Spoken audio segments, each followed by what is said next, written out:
I'll be very fair, no, to your life, your life. Since I'm still trying to find out everything about your life, siguro di mo natin, ayokong galing sa akin. Because the moment I talk about the problem, I make sure that everything is completely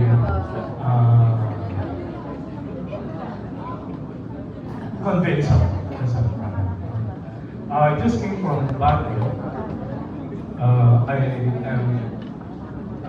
was able to talk to a group of 450 people. No? I am always invited to talk about health and wellness. First of all, I'm an OBGYN, the most interesting part of a woman. Lagi ko nga sinasabi na, Doc, bakit OBGYN tayo na lang? Sabi ko lang mo, trabaho lang na ako personal.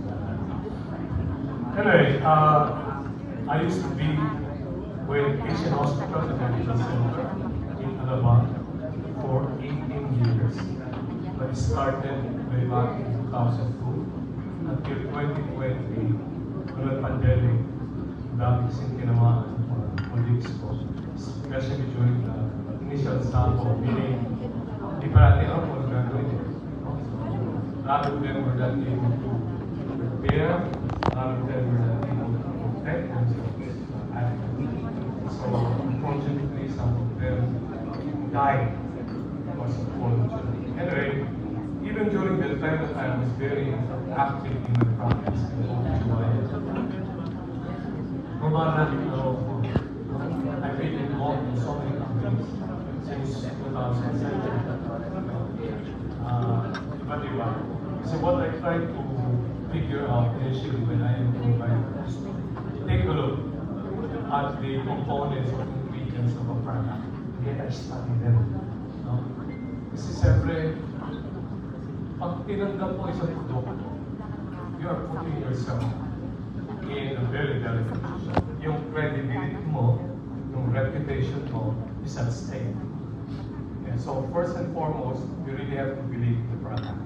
No? So what I usually do is, in the research, I do my own research and find out. No? If I feel that it's really, really good, then that's an invitation to talk about the product. Anyway, of course, maganda yung product. Human growth hormone. No? I'm so glad that it has come out in the market. Kami sa OBGYN, we are very concerned about female reproductive hormones, estradiol, progesterone, and a small amount of testosterone. And what we usually do, especially for women who are in their perimenopausal stage, meaning mga 40s. Kasi sa statistics ngayon, ang menopause starts from as late as 40, as early as 40, to about 50. Meaning, majority of women get into menopause during those stages. So, pag tungtong ng 40 ng babae, we call it perimenopause. Malapit na. No? Noon, sabihin natin ng araw, I've been into practice for almost 40 years. So that makes me 45 years old. Okay, well, I don't want to again, no? Pero I used to be the medical director of European Wellness. And European Wellness is an international healthcare organization. And we have a lot of diagnostic modalities. Meaning, paano mo sasabi ito differential? Sabi ko nga, if law requires evidence, medicine is also evidence-based. Hindi pa pwede yung, kaya nga, di ba, we always give importance to what? Yung mga documents. When I say documents, yung mga laboratory results, whether it be complete blood count, blood chemistry procedures, ultrasound, X-ray, because yun yung papatunay. No? I hope you don't mind me saying this, but I'm very, very careful when it comes to testimony. because there are times where when you provide testimonies, what happens? You can always be very subjective. And how can you be able to prove that it's really true? So the best evidence would always be the documents. So pag meron ka nito, and I don't rely on patients telling me, Doc, wala akong nararamdaman eh. Now we're trying to provide a part-time shift. No? So much so na ang focus natin will be, ako pa ulit-ulit whenever I am given the chance to talk, preventive healthcare. Diba meron tayong kasabihan, prevent before, and also prevention is better than the power of cure. No?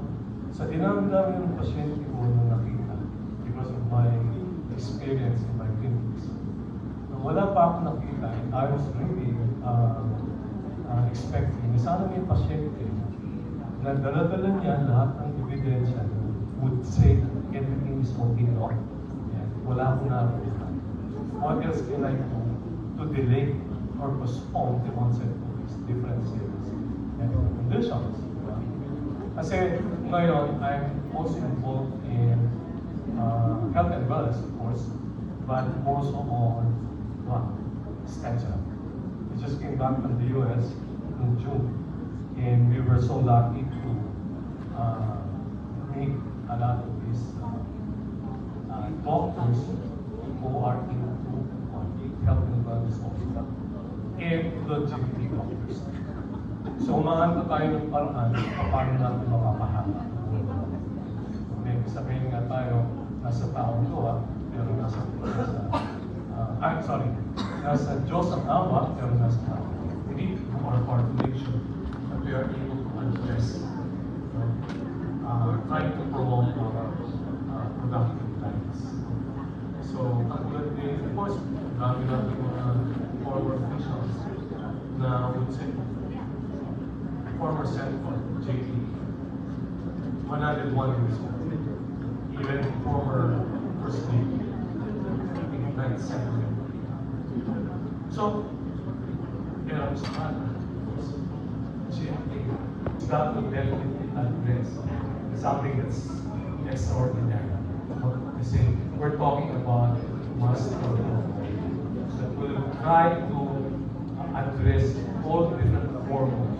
Kasi one big problem that will affect our overall health is, of course, hormone deficiency. Okay, pagka hindi nyo pinigilan, I can talk 3 hours. Sorry. Hanggang dito na lang po na. Maraming salamat.